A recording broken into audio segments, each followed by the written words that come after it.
Olá, Lídias, a paz do Senhor, queridas, tudo bem?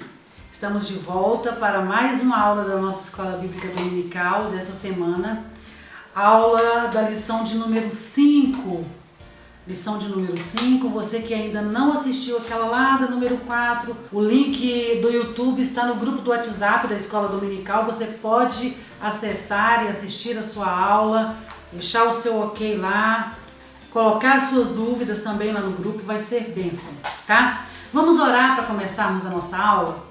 Senhor, nós te louvamos por estarmos aqui nesta oportunidade tão gratificante que o Senhor nos dá, de aprendermos da Tua Palavra, conhecermos um pouco mais do Senhor, ó Deus, e crescermos nesta palavra. Em nome de Jesus, amém. Queridas, lição de número 5, nós temos o tema desta lição, libertos do pecado para uma nova vida em Cristo. Lição de número 5, libertos do pecado para uma nova vida em Cristo. Vamos ao nosso textuário. Mas Deus, que é riquíssimo em misericórdia, pelo seu muito amor com que nos amou, estando nós ainda mortos em nossas ofensas, nos vivificou juntamente com Cristo. Nós estávamos mortos em nossas ofensas. Nós vamos voltar daqui a pouco ao textuário, mas eu quero ler a verdade prática. Por meio da maravilhosa graça divina, fomos libertos do pecado, perdoados e salvos da condenação e ainda recebemos o direito à vida eterna. Textuário diz assim, eu quero chamar a atenção de vocês para este refrão, para essa linha.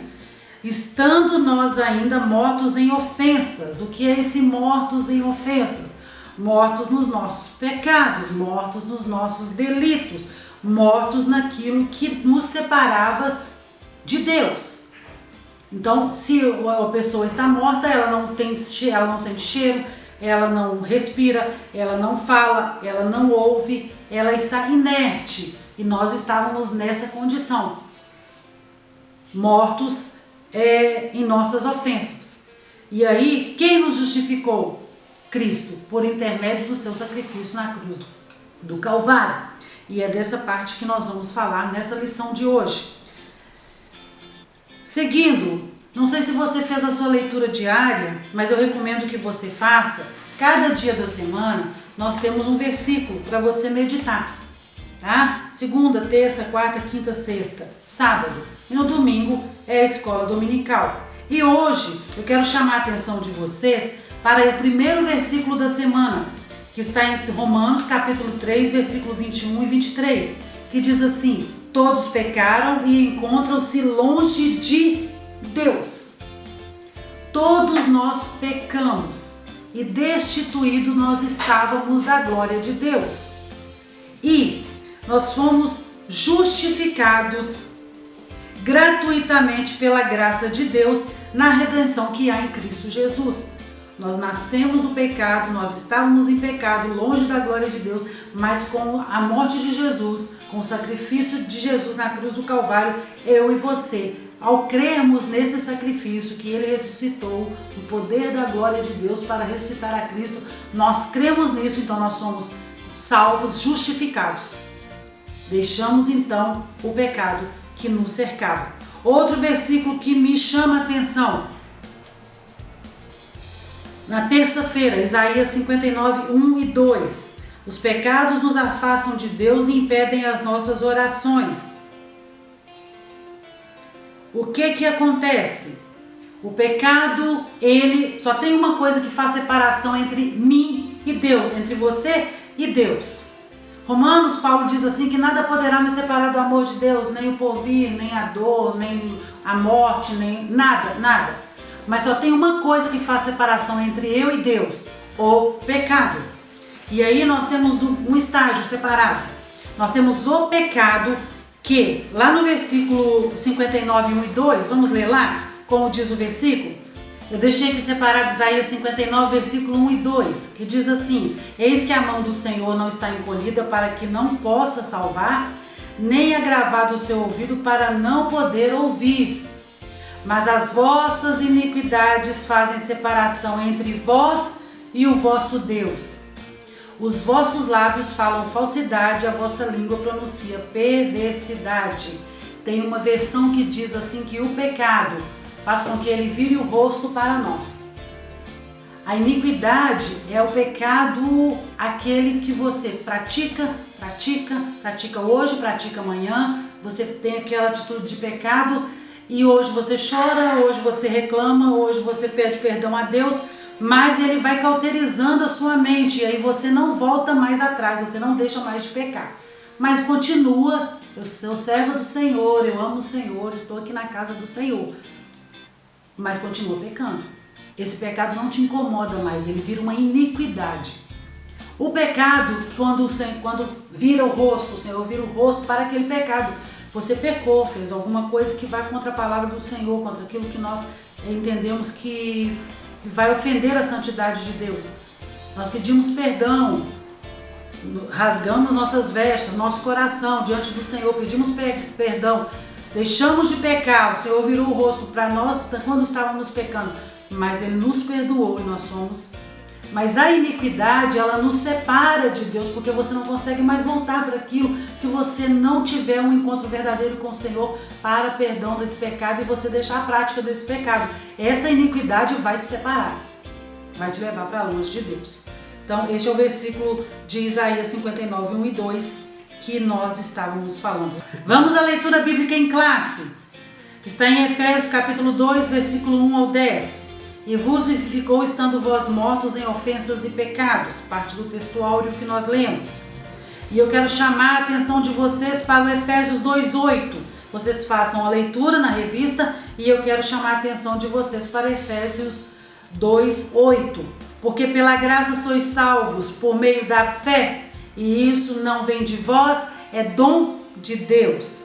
Não vem das obras para que ninguém se glorie, porque somos feitura sua, criados em Cristo Jesus para as boas obras, as quais Deus preparou para que andássemos nele. Objetivo geral da nossa aula, irmãs. Qual o objetivo geral da nossa aula? Revelar que a graça salvadora de Cristo nos garante a vida eterna. Refletir sobre a nossa natureza pecaminosa, explicar que fomos vivificados pela graça de Deus e informar que a nossa salvação vem de Deus e não das obras. Estes são os objetivos da nossa aula, tá? Os específicos, aqueles a quais nós vamos parar para tirar um tempo e pensar sobre ele. E aí a palavra de Deus revela que nós somos libertos do pecado por meio da maravilhosa graça divina. Por ela fomos perdoados e salvos da condenação eterna. Assim, em Cristo Jesus recebemos o direito à vida eterna, só através de Cristo Jesus. Ok? Nós vamos à introdução da nossa lição, que diz assim: a presente seção da Epístola aos Efésios apresenta relevantes aspectos doutrinários da salvação. Nela, o apóstolo descreve a libertação dos pecados como um favor imerecido, dado por Deus aos salvos, a fim de que eles desfrutassem de uma nova vida em Cristo. Este capítulo 2, do versículo 1 ao 10, ele vai trazer dois aspectos relevantes da salvação. Quais são esses, irmã Osana? Esses aspectos doutrinários que Paulo ressalta no capítulo 2 de Efésios, ele vai falar da salvação, da libertação do pecado por meio da fé. E fala, primeiro aspecto, da velha vida de pecado. Tudo que você fazia que não agradava o Senhor. Que é justamente esse versículo 1 que diz que nós estávamos mortos, não é? Nas nossas ofensas. Uma vida de pecado. Do versículo 1 até o 3, Paulo ele vem retratando o que era minha vida de pecado. E vos vivificou, estando vós mortos em ofensas e pecados, em que noutro tempo andaste. Que tempo era esse? O tempo do pecado. segundo o curso deste mundo, fazendo tudo que o mundo dizia que era bom para mim. O pecado que agradava a minha carne, tudo isso que me agradava eu andava fazendo, segundo o princípio das potestades do ar, operados pelos espíritos da maldade, do espírito que agora opera nos filhos da desobediência, entre os quais todos nós também antes andávamos nos desejos da nossa carne, fazendo a vontade da carne e dos pensamentos, e éramos por natureza filhos da ira, como outros também. Então a primeira parte do capítulo 2 de Efésios, ele já começa retratando o que era eu e você, longe de Deus, da nossa vida de pecado. Esse é um aspecto, a velha natureza do homem. No segundo aspecto, ele já vai falar da nova vida em Cristo, que vai do versículo 4 até o versículo 10, e mostra a diferença enorme que há na vida de quem é alcançado pelo amor de Deus. Amor esse que foi gerado, consumou na cruz do Calvário, Jesus ressuscitou ao terceiro dia e nos deu o direito à salvação. Esse homem que anda do versículo 4 até o versículo 10, ele é uma nova criatura, ele é um outro ser. E aí nós vamos andando na lição para você entender como que acontece isso. Tá bom? A antiga natureza morta em ofensas e pecados. No início da epístola, o apóstolo Paulo lembra que antes da regeneração estávamos mortos em ofensas, pecados e éramos por natureza filhos da ira. E aí ele está trazendo uma continuação do capítulo 1, que vai do versículo 19 até o 23, porque ele vai mostrar aqui que o poder da glória de Deus, operado através de Cristo, que nós estudamos no capítulo 1, vivificou a nós, trouxe vida a nós. A ressurreição, o poder de Deus na ressurreição de Cristo nos deu direito a essa ressurreição, a essa vida eterna. Então vamos lá? Nossa condição anterior. E vos vivificou, estando vós mortos em ofensas e pecados, diz o primeiro versículo. A palavra ofensa, do grego paraptoma, tem um sentido de passo em falso de forma deliberada. Quando você ofende alguém, por mais irado que você esteja, você primeiro pensou na palavra que você vai usar. Você está no meio de uma discussão e tem uma coisa muito velha e antiga que você sabe a respeito de alguém, da pessoa com quem você está brigando, ou muito nova também. E é nesses momentos que você usa as palavras mais escolhidas, você direciona, né? Você usa deliberadamente aquela palavra para ofender a pessoa. Então nossas ofensas nós fazíamos deliberadamente, nós pecávamos deliberadamente, sabendo o que nós estávamos fazendo. Nós estávamos dando esse passo de forma deliberada. Vou pecar, vou sair hoje para pecar. Não tem gente que fala assim? Hoje ninguém me segura, hoje eu vou sair e vou fazer tudo que eu nunca fiz. Você está fazendo de forma deliberada, né? Não está parando para pensar, olha, se eu fizer, tem consequência. Não se engane, tem consequência. O termo para pecado é armátia, o que descreve como aquele que erra o alvo. Então estamos indo seguindo a Cristo, nós temos um alvo, nosso alvo é Cristo. Quando nós pecamos, nós fazemos o quê? Nós erramos o alvo. Nós estávamos no caminho certinho, mas aí chegou ali numa encruzilhada, uma ruazinha que passava do lado, nós resolvemos passar pela ruazinha do lado, deliberadamente. Nós resolvemos passar pela ruazinha do lado e aí nós viremos o quê? Pecamos, ofendemos a Deus na sua santidade porque nós fizemos deliberadamente, tá? Em vista disso, o homem em sua natureza decaída é diagnosticado como morto. Ou seja, uma declaração da real condição das pessoas sem Deus. O conceito é de morte moral e espiritual provocada pelo pecado que inevitavelmente separa o homem de Deus, como nós já lemos na Isaías 59. Só tem uma coisa que me separa de Deus, o pecado. Isso vai me afastar de Deus. E tem pessoas que estão vagando por aí há anos porque pecaram, não conseguem voltar para a graça. O coração é tão cauterizado, a mente é tão cauterizada que ele não consegue reconhecer que é a graça de Deus que justifica ele, que perdoa os pecados dele e que traz ele de volta para a sua maravilhosa luz. Então, nós estamos falando sobre essas ofensas. E quando Paulo fala aqui sobre filhos da ira e das potestades que agem na vida do homem do pecado, e que noutros tempos andaste segundo o curso deste mundo, segundo o príncipe das potestades. Irmãos, o que é isso, o príncipe das potestades? Nós temos um pecado que nós fazemos na carne. Nós vamos lá e fazemos, conscientes do que nós estamos fazendo. Mas tem o pecado que ele age na nossa mente. E esse pecado que age na nossa mente são os sentimentos de orgulho, de avareza, não é? De malícia. A malícia que há em nós agimos com esse. O pecado é da mente. Feito por quem? Provocado por quem? Pelas potestades que agem. Eles agem nos lugares celestiais para quê? Para tirar a nossa ligação com Deus. E aí você fala assim, tem gente que você não vê cometendo nenhum pecado, sim, absurdo. Mas o coração dela e a mente dela é pecaminoso, porque ela maquina o mal.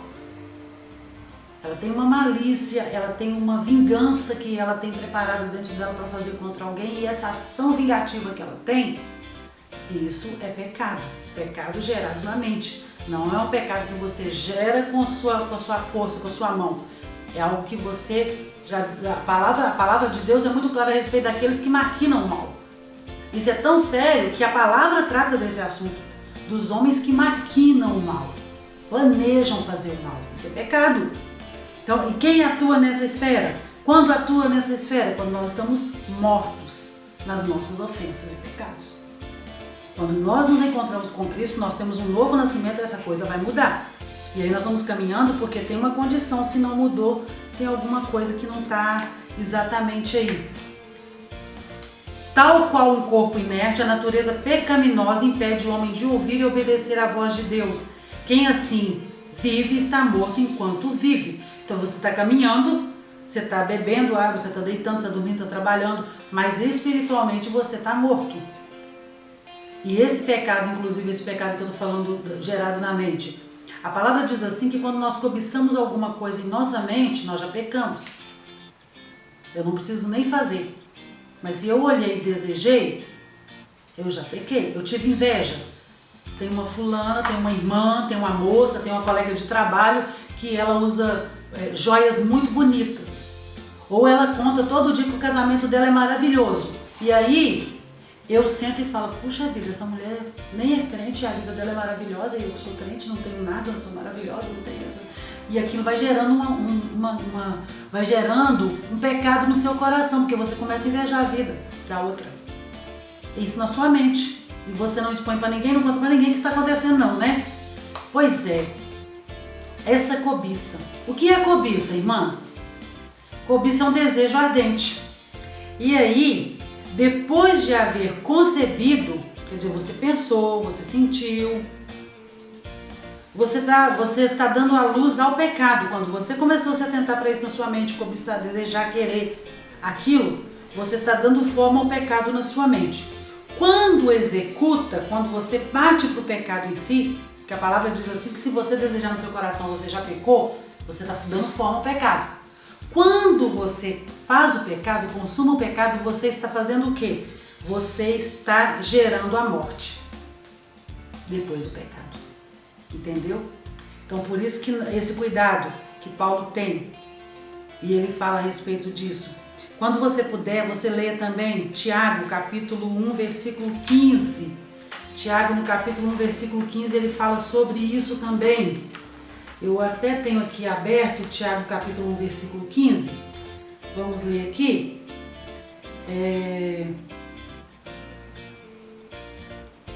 Então a cobiça, depois de haver concebido, dá à luz o pecado. E o pecado, uma vez consumado, gera a morte. E vai fazer assim o quê? Separação entre você e Deus. Não é? Vamos então para Nossas ofensas e pecados, irmãs. Subtópico 2. A má conduta em que noutro tempo andaste é descrita por Paulo por meio de metáfora do ato de andar. Você circulava fazendo aquilo, indo e vindo. Refere-se às atitudes erradas adotadas na vida passada do salvo antes da regeneração, quando você ainda não era salvo. Tem muita gente que diz assim, eu não consigo servir a Deus porque meus pecados, tanta coisa feia que eu fiz. Mas Deus, quando você recebe Jesus como seu Salvador, você é justificado. Ele perdoa os seus pecados. Ele não fica lembrando, você fez isso no verão passado, querida. Não. Ele nos perdoou. E aí nós ficamos remoendo esse pecado, trazendo uma justificação para aquilo que Jesus já nos justificou, que Deus já nos justificou. Não tem por que você ficar vivendo disso. As experiências passadas, quando nós refletimos sobre elas têm que servir para nos fazer ser melhor. Aquilo que eu fazia, eu não fazia mais. A atitude que eu tinha antes, eu não tenho mais. Isso é lembrar do passado como uma coisa que vai te trazer crescimento. E não lembrar do passado para ficar se culpando e dizendo que você não é digno do céu. Se você é digno do céu ou não, Jesus já pagou os seus pecados lá na cruz do Calvário e Ele justificou. O que nós temos que fazer agora é andar em santidade, uma santificação constante todo dia. Todo dia eu acordo de manhã dizendo, hoje eu vou ser mais santo do que ontem. Quer dizer, eu vou vigiar para eu não pecar. Eu vou olhar e vou fazer de tudo, clamar o sangue de Jesus, inclusive, para repreender todo o mal da minha frente, para eu não pecar. Porque eu preciso ir me santificando todos os dias, mas não ficar vivendo desse passado. Ou lembrando desse passado com saudosismo. Quando eu estava lá, igual o povo de Israel, eu estava lá no Egito, eu tinha carne e aqui eu vim morrer no deserto. E aí você fica lembrando do seu pecadinho de estimação. Quando eu não estava na igreja eu fazia isso e isso, saía de noite, chegava de manhã com as minhas amigas, agora nem vida social eu tenho. É mesmo? É mesmo? Isso é desejar o Egito. E isso é o que nós precisamos deixar para trás. Nós andávamos, olha o verbo, nós andávamos nesse caminho. Quando nós vimos para Cristo, nós não andamos mais nesse caminho. Subtópico 2.1. Andaste segundo o curso deste mundo. Os costumes eram praticados conforme o sistema mundano da época, tais como a imoralidade. Paulo estava falando do que a igreja de Éfeso vivia. A imoralidade, tanto que lá estava o templo de Artemis. E aí essa igreja, essa sociedade vivia envolvida por aquele pecado. E Paulo estava falando de uma coisa que ele conhecia profundamente, porque ele morou 3 anos na cidade. Ele teve um ministério na cidade, ele sabia do que ele estava dizendo. E ele estava alertando a igreja, olha, cuidado com a imoralidade, né? E aí cuidado com o furto, com a mentira. Nós temos que tomar cuidado porque nós classificamos os pecados entre matar, roubar e adulterar, prostituir. Mas nós esquecemos que mentir também é pecado. E inclusive, nesse ato da mentira, nós esquecemos que Deus é criador de todas as coisas. Mas só tem um que é dono da mentira, autor dela, pai dela. O diabo. A Bíblia diz que o diabo é o pai da mentira. Se você anda praticando a mentira, você corre o sério risco de perder sua salvação. Porque a Bíblia diz que todos aqueles que amam e praticam a mentira não entrarão no reino de Deus. Então eu estou mentindo. Eu falo uma mentirinha só, irmã Osana. Querida, não existe mentirinha, existe mentira.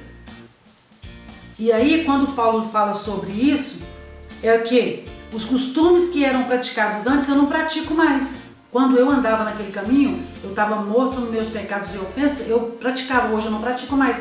Eu praticava a imoralidade, eu não pratico mais. Eu praticava o furto, eu não pratico mais. Eu praticava a mentira, eu não pratico mais. Eu deixei de fazer aquilo, porque hoje a minha vida é outra. E aqui o texto traz poucos detalhes, mas tem várias coisas que nós fazemos na nossa vida de pecado que nós temos que deixar a prática, irmãos. Nós temos que deixar a prática. Guardar a mágoa do irmão. Quando você estava no mundo, você podia ficar com raiva da pessoa e com ódio dela e com mágoa dela e ela morrer, você sem falar com ela. Você veio para Cristo, isso acabou. Você precisa pedir ao Senhor libertação disso na sua vida, porque isso também vai te levar para o inferno. Se você não perdoar, Se você não tirar essa mágoa do seu coração, isso impede você de falar com o Senhor. Isso impede você de ter o céu aberto em seu favor. Porque isso vai criando uma raiz em seu coração e daqui a pouco você está morto, vivo. Então vamos lá. Uma constatação de que o salvo não deve tomar a forma do mundo, relativizar o pecado e muito menos ajustar-se à maneira de viver do seu tempo. Eu separei um outro versículo aqui para nós lermos, que está em Isaías 5:20, Isaías capítulo 5, versículo 20, que diz assim, olha só: ai dos que ao mal chamam bem e ao bem mal, que põe as trevas por luz e a luz por trevas, e o amargo por doce e o doce por amargo. Nós estamos vivendo essa sociedade relativista. Isso não é de todo mal, não. Isso é bem, vai fazer bem para ela, mas é pecado. Aí o bem que eu posso fazer dentro da palavra, eu digo, não faz isso não, porque você vai ofender fulano se você falar assim, se você falar assim de Deus para ele. Se você fizer esse bem para ele, você vai ficar feio para você, então deixa o mal mesmo. E a palavra é muito clara que diz, ai, viu? Ai dos que ao mal chamam bem, dos que chamam o pecado de boa coisa. E ao bem, o que é o bom, o que vem de Deus, de mal. E que põe as trevas por luz. Tem muita gente dando lugar às trevas na sua vida e deixando a luz que é Jesus no banco, sentadinho de lado. Na hora que precisa, vai lá e fala, ô Jesus, estou precisando de um favor hoje. Será que o Senhor pode me atender? Ai, Isaías diz muito claramente, ai, viu? Ai dos que fazem tal coisa. Continuando, quando essa parte finalzinha diz aqui, relativizar o pecado e muito menos ajustar-se à maneira de viver do seu tempo. Eu não preciso me ajustar ao mundo. O mundo precisa se ajustar à forma do céu. E aí quando nós vamos para Romanos capítulo 12, versículo 2, Romanos capítulo 2, versículo 2, ele vai dizer o quê? Transformai-vos pela renovação da vossa mente. Transformai-vos. Nós temos que vivermos em transformação. Não vos conformeis com este mundo, nem com as coisas que no mundo há, mas transformai-vos pela renovação da vossa mente. Eu preciso ter uma mente nova em Cristo. Minha maneira de pensar mudou quando eu vim para Cristo. Lá atrás eu fazia uma coisa, aqui eu vou fazer o que agrada ao Senhor. E aí eu vou saber entender qual que é a vontade dele, que é boa, perfeita e agradável. Tem muita gente murmurando a respeito daquilo que tem na sua vida, porque ainda não entendeu qual que é a vontade de Deus para a sua vida, que é boa, perfeita e agradável. E eu preciso viver essa transformação. Leia, medite em Romanos 12, 2. Ok? Subtópico 2.2. Andastes segundo o príncipe das potestades do ar. Versículo 2, versículo 2. C. Uma alusão a Satanás que exerce autoridade sobre os poderes do mal. Já disse lá atrás, esse poder que age nas potestades, os espíritos malignos que agem, que operam neste mundo. Satanás não brinca de ser de Satanás e nem dorme, viu? Então, não tira férias não. Nós até tiramos férias de um jejum, de uma oração, de estar com o Senhor, de meditar na palavra, mas Satanás não tá nesse tempo não. Ele age 24 horas para poder derrubar. Então, indica que os agentes malignos têm a capacidade de influenciar os homens desobedientes e incrédulos. Nessa referência que tem aqui de 2 Coríntios capítulo 4, versículo 4, o versículo fala justamente sobre Satanás, ele cegou o entendimento para que não vejam a glória de Deus. Ele cega o entendimento dos homens para que os homens não vejam a glória de Deus. E isso é muito sério. O que é essa influenciar na desobediência? Essa desobediência que o Satanás influencia, essa influência de Satanás na vida do homem, opera por meio do engano, assim como ele fez com Eva. Tá lembrado? Ele age hoje, mas a forma dele agir ainda é a mesma, irmãs, é a mesma que ele usou lá no Jardim do Éden. Ele chamou Eva para uma boa conversa e contou para ela uma historinha. E ela entendeu que ela podia desobedecer à ordem de Deus. Satanás age na desobediência que há no coração do homem, na natureza que há no coração do homem, de desobediência, desde o jardim. E ele age neste engano. Mais adiante, na carta, Paulo alerta que a nossa luta é contra seres do mal. Lá no capítulo 6, nós vamos chegar lá e ele fala sobre isso. Contudo, não é necessário temer, pois Deus exaltou Cristo acima de todos eles. Há um acima de tudo isso. Quem é este que está acima de tudo isso, que tem todo o poder no céu e na terra? Cristo Jesus. Deus o exaltou. E ele nos deu autoridade para repreendermos. Mas nós precisamos andar em vigilância. Na carta de Paulo aos Gálatas, ele diz no capítulo 6, andai em espírito e não cumprireis a concupiscência da carne. Nós precisamos andar no espírito. Só assim nós conseguimos vencer aos ataques de Satanás, ao ataque das potestades que vem contra a nossa vida para nos fazer pecar e nos afastar de Deus. Subtópico 2, versículo 3. Andávamos fazendo a vontade da carne e dos pensamentos. Não é assim que nós andávamos? Refere-se à indicação para fazer o mal, algo que está inerente à natureza humana. Eu já falei isso no primeiro subtópico.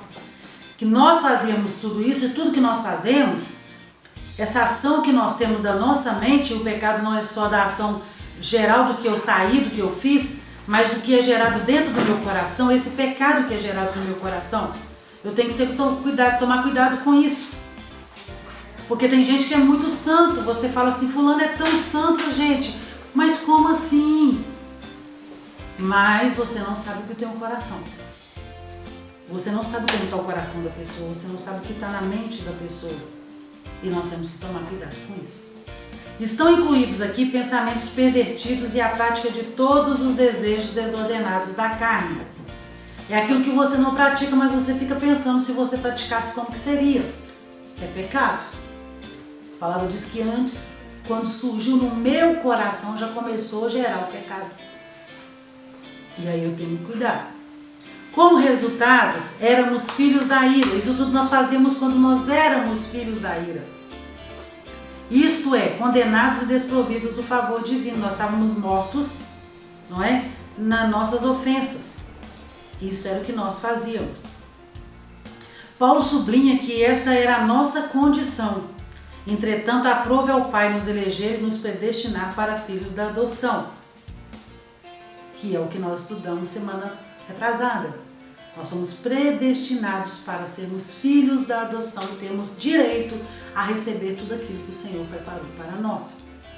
Isso tudo começa a fazer parte da nossa vida de salvação quando nós aceitamos a Cristo. E nós rejeitamos o pecado, andamos em santificação e aí começa a mudança. E aí eu começo a ver como as coisas podem ser diferentes. A nossa condição antes de sermos alcançados, era o que nós praticávamos. Era a desobediência, eram os desejos pervertidos, eram os desejos desordenados. Isso era tudo que nós praticávamos. Quando nós viemos para Cristo, a nossa natureza, que era pecaminosa, nós somos alcançados pela graça, isso vai mudar. Isso vai trazer mudança para a minha vida e para a sua vida. Uma reflexão a respeito da necessidade do novo nascimento como substituição à velha natureza. Essa reflexão que eu preciso fazer do velho homem para o novo homem, eu preciso nascer de novo. Qual é o exemplo que nós temos do novo nascimento na Bíblia? Explicitamente falando sobre esse novo nascimento. Nicodemos. Nicodemos foi ter com Jesus e no conversa com Jesus, Jesus fala que olha, é necessário vos nascer de novo. E ele fala, o senhor está querendo dizer que eu vou ter que voltar lá no ventre da minha mãe? Ele fala, não, você precisa nascer da água e do Espírito. Esse novo nascimento vai trazer mudança na sua vida. O pecado como natureza indica a sede ou a sua localização no interior da pessoa, como a origem imediata dos pecados. Inversamente, é visto na necessidade do novo nascimento, de uma nova natureza e substituir a velha e pecaminosa. Quando eu passo pelo novo nascimento, aquela sede do pecado que havia em mim, aquele lugarzinho que ele estava localizado, Eu passei pelo novo nascimento, caiu. A casa caiu para ele. Acabou. E aí o que eu vou ver? Eu vou ver a necessidade de um novo nascimento, de uma mudança de vida, uma natureza nova. Porque Efésios 2,17 diz assim que as coisas velhas passaram e tudo se fez novo. Não é? Tudo passou. Acabou. Eu agora sou uma nova criatura. Eu sou novo em Jesus. Segundo tópico, vivificados pela graça. Por ato de bondade e misericórdia, estando nós ainda mortos em pecados, Deus imensamente nos amou e por isso nos vivificou por meio de sua graça. Ele nos atraiu, nos trouxe salvação, nos vivificou. E esse processo só foi possível porque, pelo poder de Deus, ele morreu e ressuscitou ao terceiro dia. Lembra que semana passada nós falamos que se Jesus não houvesse morrido e ressuscitado, é vã a nossa fé em Cristo? Porque a base da nossa vivificação é justamente isso, o fato de Jesus ter ressuscitado dos mortos. E nós ressuscitamos com Ele. Quando nós aceitamos a Cristo como Salvador, nós ressuscitamos. Nós estávamos mortos em nossos delitos e pecados, mas quando nós aceitamos a Cristo, nós ressuscitamos. Saí da catacumba, saí do caixão. Acabou aquela roupa velha, acabou aquele lodo, acabou aquela coisa ruim. Eu agora sou uma nova criatura, tenho vida, respiro, sinto, falo, ouço. Então eu tenho uma nova vida em Cristo, eu sou outra pessoa. Preciso viver essa novidade de vida. Alcançados pela misericórdia e pelo amor divino.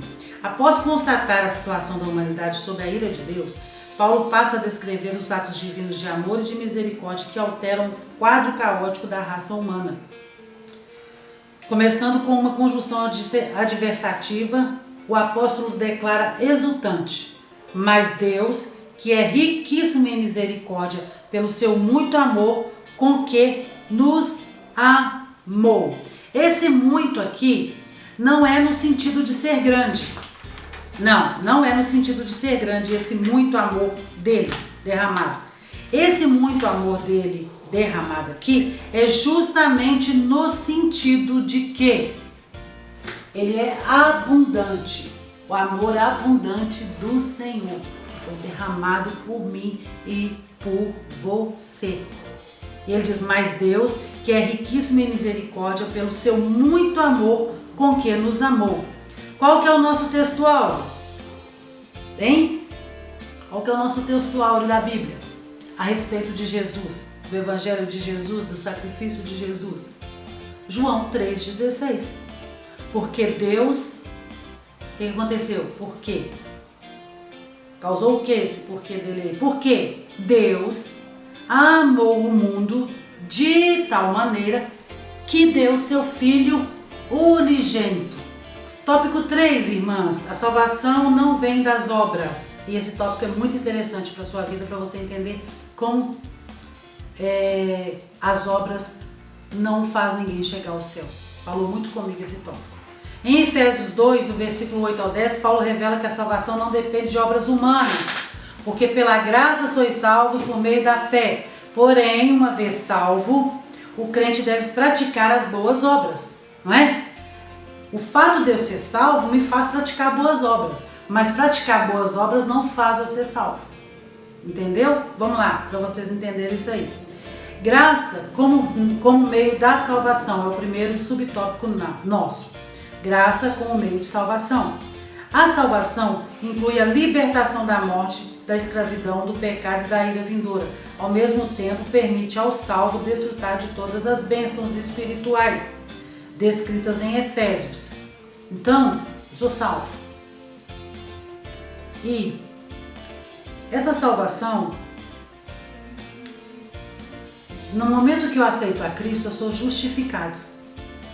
É uma das etapas do caminho da salvação. Eu aceitei a Cristo como Salvador, eu fui justificado. Ali, Deus perdoou todos os meus pecados, apagou tudo. Tudo aquilo que era castigo, tudo aquilo que era punição, que o meu pecado geraria, eu fui perdoado, fui justificado. Ponto 1. Vamos lá. Portanto, a salvação é o livramento do poder da maldição do pecado e da morte, e a restituição do homem à comunhão com Deus, uma bênção concedida a todos que recebem a Cristo como Salvador. Quando eu tenho direito a isso? Quando eu ressuscito com Cristo, a ressurreição dele na cruz, depois da morte de cruz, ele fez o processo, me concedeu o direito a ressuscitar com ele dos meus pecados. Aquela mulher morta que estava lá nos pecados, quando eu venho para Cristo, eu ressuscito com ele. E aí eu sou salvo pela graça, pela misericórdia dele. A palavra graça é a tradução do grego charis, que significa favor imerecido. Ela mostra que a iniciativa para tornar possível a salvação veio da parte de Deus, nunca foi mérito meu e seu. Não há o que eu e você faça que vá consolidar essa salvação na sua vida e na minha. Não é o que eu vou fazer que vai fazer você salvo. É a graça dele, a misericórdia dele. Mesmo sem que eu mereça, ele falou, vou salvar. E aí, quando eu sou justificado, perdoado os meus pecados, eu começo o processo de quê? Da santificação. Eu fui alcançado pela essa graça imerecida. E aí eu vou partir para a santificação. Hoje eu vou ser mais santo do que eu fui ontem.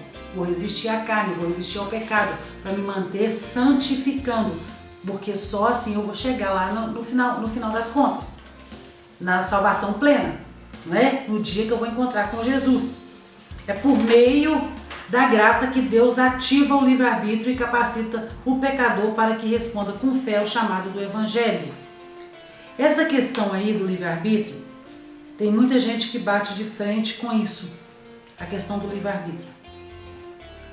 E aí nós vamos falar sobre isso. Todavia, ainda assim, o ser humano é livre para escolher entre dois caminhos, salvação e perdição. Sua liberdade não foi eliminada e a graça pode ser resistida. Irmão Osana, o que é isso? Como assim? Essa questão do livre-arbítrio. Essa questão do livre-arbítrio, você é alcançado pela graça. A fé que moveu dentro do seu coração, a graça te alcançou. Você aceitou Jesus como Salvador. O Senhor te deu o livre-arbítrio de você escolher ser salvo ou viver na perdição. Tem pessoas que não são alcançadas por escolha dela. O ateu, por exemplo. Todos nós olhamos à nossa volta e contemplamos as maravilhas de Deus. Você pode olhar para uma criança nascendo e você fala, que milagre é esse? Mas o ateu pode olhar essa mesma criança nascer e falar assim, olha o que o corpo humano produziu. Ele não reconhece a grandeza de Deus. Ele não reconhece o milagre da vida gerado por um Deus, por um ser supremo maior que fez todas as coisas. Ele não vai ser alcançado. Ele escolheu a perdição. Mas eu olho aquilo tudo e eu creio na ressurreição de Cristo. Eu creio que Ele perdoa os meus pecados. Eu creio que Ele tem a vida eterna para mim. Isso vai mudar. Eu estou escolhendo a salvação. E Deus não obriga ninguém a vir. Ele deu de graça. Você pega se você quiser. O irmão está aqui, ele trouxe um copo de água para mim. Eu estou com muita sede. Vou beber a água se eu quiser. Ou então eu posso escolher ficar com sede até terminar a aula de vocês. Mas é de graça, ele não me cobrou nem R$1 por isso. Nós temos o hábito de valorizar muito o que é pago.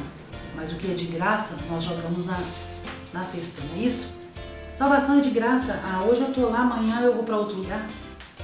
Depois eu volto de novo, porque Jesus vai me aceitar de novo. O problema é que numa dessas, a trombeta vai soar, você pode morrer, e aí não deu tempo de você aproveitar dessa graça. E nós temos que pensar sobre isso. A fé deve ser considerada como a aceitação da obra realizada por Cristo em nosso favor. A operação de Deus em nós é pela fé. Viu, irmãos? Pela fé. Voltando lá atrás, quando nós no primeiro tópico aqui que fala sobre a fé sem obras é morta, o que eu quero deixar claro para vocês, Tiago diz assim, a fé sem obras é morta. Nesse capítulo ele fala longamente a respeito disso. No capítulo 1 de Tiago. E aí, o que acontece? Você pratica boas obras, tem um coração doce, tem um coração abençoador, você faz tudo. Quantas pessoas nós conhecemos até de outras denominações que seguem outra linha de crença, que são a bondade em pessoa. Mas se ela não crê que Cristo morreu, ressuscitou e Ele que é o Salvador, não adianta nada. Só que você que aceitou a Cristo como Salvador, se você tem fé no seu coração, essa fé, essa atitude vai fazer de você uma nova mulher. Então você vai praticar as boas obras porque você crê em Cristo. E o Evangelho de Jesus é amor. O Evangelho de Jesus não é maldade.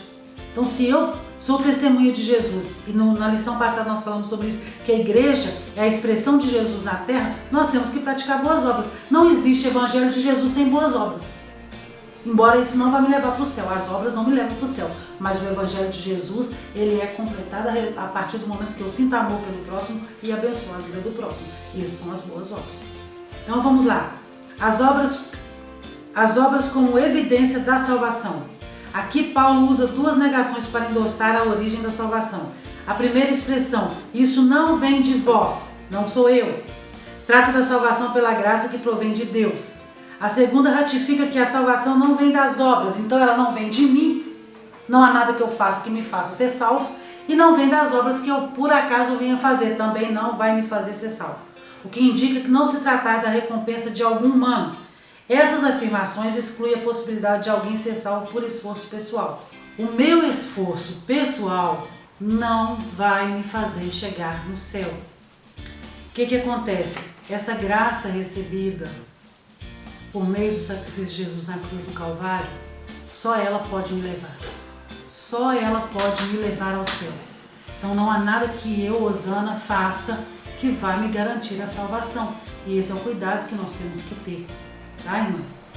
Como a salvação é uma realização divina, agora somos feitura sua, criados em Cristo para as boas obras. Nós somos criados em Cristo a partir do novo nascimento para fazermos boas obras. E aí, esse é o testemunho do reino. Essa é aquela parte que nós vimos na semana passada na lição, que diz assim que nós somos a expressão do reino na terra. As boas obras que nós vamos praticar vai testificar do reino de Deus, vai testificar do Evangelho de Jesus, que ele veio pregar o amor, não é? E aí, uma transformação ocorreu. Agora em Cristo para as boas obras. Agora em Cristo somos uma nova criatura e as coisas velhas passaram. Por isso, se antes o apóstolo usou a metáfora do andar numa perspectiva negativa, ele diz, antes nós andávamos mortos pelas nossas ofensas, outrora andávamos fazendo obras más, agora por meio de uma perspectiva positiva, somos instados a andar fazendo boas obras. Então, lá no início do capítulo ele fala que nós andávamos em pecados nas nossas ofensas, cometendo delitos. Quando nós nos tornamos nova criatura, nascemos de novo em Cristo, nós mudamos as nossas práticas, nós deixamos de fazer tudo aquilo que nós fazíamos que desagradava a Deus. E aí o que eu vou ter? Eu já vou começar a praticar as boas obras, não como meio para ser salvo, mas como evidência da salvação. Você tinha um problema de saúde, está mal, passando muito mal, está quase morrendo. Você passa por um processo para ter saúde, sarar daquela enfermidade. Todo mundo via você andando devagar, o corpo encurvado, digamos que você tinha um problema de coluna. Fez o tratamento, você não anda mais daquele jeito, agora você anda com o corpo esticado, firme, falando firme, com um sorriso no rosto, cheio de saúde. Por quê? Porque você passou por um processo de transformação. Aquele mal que estava agindo em você não age mais. Estou dando um exemplo prático, simples, mas prático. Então nós andávamos em pecado, agora nós não andamos mais em pecado. Agora nós somos alcançados. E aí, a síntese do tópico 3 é: a salvação é graça divina por meio de fé. As obras não são o meio, mas o resultado da nossa salvação. Uma vez salvo, eu começo a fazer o quê? Eu começo a praticar as boas obras. Eu fui justificado. Eu estou no caminho da santificação. Todos os dias eu busco me santificar. Por quê? Porque para concluir tudo isso, o que nós seremos? Glorificados. Então a salvação ela tem justificação, santificação e glorificação. O ápice dessa salvação é a glorificação, como Cristo teve seu corpo glorificado quando foi assunto ao céu. E aí, quando a trombeta tocar, ou quando formos trasladados, nós teremos um corpo glorioso, estaremos com Cristo. cumpriu-se todo o processo da nossa salvação. Aí sim nós estamos salvos. Dormi no Senhor, morri aqui na terra. Estou aguardando o grande dia do arrebatamento. Quando a trombeta tocar, meu corpo será glorificado. Aquilo que foi enterrado lá já acabou. Mas eu vou ter um novo corpo glorificado. E esse é o ápice da salvação. Então é justificação, santificação e glorificação, que é quando nós nos encontrarmos com Jesus na glória. Conclusão. Antes da regeneração éramos filhos da ira e condenados à perdição eterna. Por ato do amor divino, por meio de sua maravilhosa graça, nos tornamos filhos por adoção. Essa gloriosa salvação nos foi concedida independente das nossas obras. A partir da salvação passamos a praticar boas obras que glorificam a Deus, o nosso Pai. Então que Deus continue abençoando a sua vida, que você entenda esse processo da salvação. Que você se lembre que nós fazemos parte de um reino e temos que dar testemunho deste reino. Que nós somos alcançados pela graça, não é mérito nosso, mas foi pela graça e pela misericórdia de Deus. Que tudo aquilo que nós praticávamos, nós não praticamos mais, irmãs, porque nós fomos alcançados pela graça de Deus. Nós somos nova criatura. O velho homem morreu. Nós somos um novo homem em Cristo, uma nova mulher em Cristo. Que Deus em Cristo continue abençoando a vida de cada uma de vocês. Vamos orar? Senhor, nós te louvamos por essa oportunidade, por essa aula, por tudo que o Senhor tem ministrado ao nosso coração. Que seja, Senhor, colocado em prática no dia a dia de nossas vidas. Ao sermos edificados pela Tua Palavra, que nós não apenas recebamos a semente, mas que principalmente nós possamos dar frutos dessa semente. Em nome de Jesus, eu te peço que venha abençoar a cada uma das irmãs, alunas da classe das Lídias. Seja conosco, ó Deus, em nome de Jesus. Amém.